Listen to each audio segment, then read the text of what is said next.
This is the Tamron 17-50 f4. Tamron drops another bomb on us and what looks like another fantastic option. Man, they just can't lose these days. So let's talk about my first impressions after having this lens for a few days, shooting with it, and just give you a brief overview of the new Tamron 17-50, which is a very impressive focal range. And yes, it's a fast constant f4, so it's gonna be decent in lower light situations. It's got 9 aperture blades to give you some nice out of focus backgrounds. 17-50.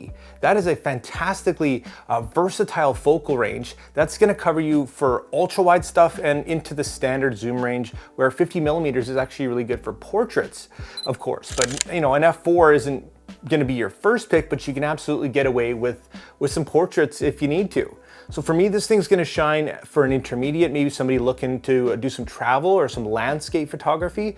Real estate, it's a great option. You might not need that fast and expensive f2.8, but 17mm is actually quite wide. Here's a look at the focal range in terms of what you can expect. Now 17mm, as you can see, is quite a big difference compared to 20mm that you'd find on the 20-40, for example. And in real estate, yeah, you want something quite wide. So 16, 17 really in there is gonna be great.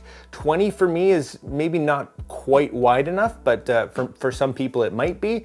And then being able to get all the way out to 50 is fantastic. It makes it a great all-around kind of do-it-all lens. In terms of the build and the features of it, it's kind of bare bones. It's got just one customizable focus hold button there, so you can change that with their proprietary software.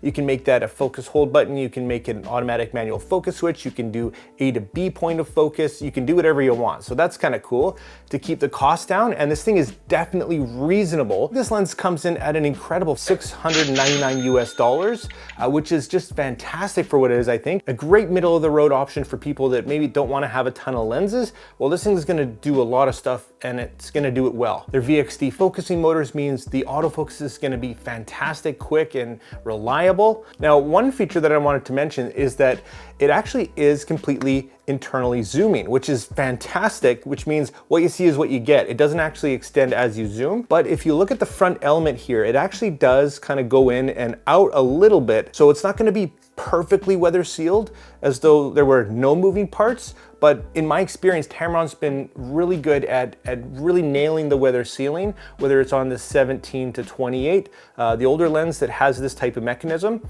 or any other lenses for that matter. So I'm not concerned in the least. And I think for me, I'd probably rather have that than the whole barrel coming in and out. It's gonna be great for gimbal work, for video shooters. It's gonna be good for balance. Yeah, just a lot of cool things I wasn't expecting on this lens. The focal length, the lens itself, the internal zooming, it's got a lot going for it. Minimum focus distance. It has a fantastic minimum focus distance. On the wide side of things, you can get as close as 7.5 inches to your subject, 11.8 on the telephoto side of things. So that's really cool. That up close and personal features on a lot of the newer lenses is just great. Getting nearly macro-like capabilities. And if you're wondering about magnification ratios, that's gonna equal 1 to 4.6 on the wide side and 1 to 3.8 on the telephoto side of things. So not quite macro, of course, but nonetheless, it's really nice to get close when you need to. Other than that, guys, this thing has been flawless in terms of performance for me.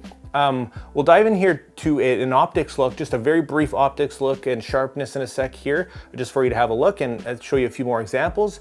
But let me know what your thoughts are on this lens. I think it's a win. I think for the price point, it's fantastic. Great travel lens, great beginner intermediate lens. It ticks a heck of a lot of boxes. And here's a quick look at the sharpness and optics here. This is wide open at f4 at 17mm. As you can see, it does struggle a little bit with some distortion and vignetting wide open.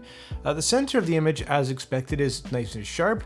Absolutely nothing to complain about there. But as we get into the corners, the very corners here, it does start to degrade a little bit. So softness in the corners to note here at f4, stopping down to f5.6, we can see it still persists a little bit better, but just nothing perfect. And it's not till about f8 that we get a nice image here, but it's still absolutely not perfect in the corners by any means. Stopping down further to f11, looking pretty good now. and down to f16. And then we can go down all the way down to our minimum aperture of f22 here. So as you'd expect, a little bit of degradation at that point, but no deal breakers. So overall at 17 millimeters, besides the corner softness wide open down to about f8, well, it's a pretty decent performance. And here at 50 millimeters, we can see the distortion and vignetting a bit better controlled now. The center of the image is nice and sharp, and down into the corners are actually a better performer here at f4. It's not perfect, but it's pretty good, I'll say. Now stopping down to f5.6, we can see a bit of an improvement, a little bit of chromatic aberration, but nothing too crazy. Stopping down to f8, corners looking pretty darn good now.